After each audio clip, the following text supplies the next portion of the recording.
Tiani ama mui sam kengen mi nong akan ser mi thil laka chung nong biga akan sia sim han selo patianor kan ngei lo cha eden dum in thol kan raksi chasel na chung akan rot sang mi le van dot na Giêsu Christ thong in kan nung Calvary in tha rau dam nak lam ting kan hu chasel nak chunga kan num dilo ti sen in dan mi ka si cha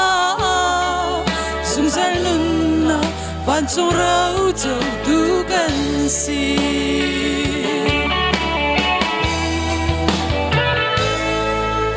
nung mi kan ton lai ding hong han ni kan hal khâu lâu Giêsu long long kan lam tuan ter tu asi chu si cha Giêsu Christ dot nak he chung a chen thiam ding kan si ti lo kan sei zong Giêsu asi rok chang mi le van dot na Giêsu Christ thong in kan nung Calvary in tha rau dam nak lam ting kan hu chasel nak chunga kan num dilo ti sen in tlan mi ka si cha sung zal nun na van chung rau chau tu kan si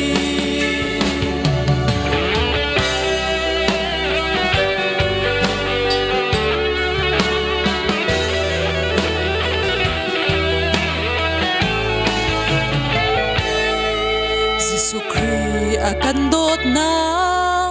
karak thei khot han a chun sur mai chunga nom te in kawa a ka dot na malau in a kan har ter eden dum ka cha a thiang chang ke him nak lung pi Giêsu rok chang mi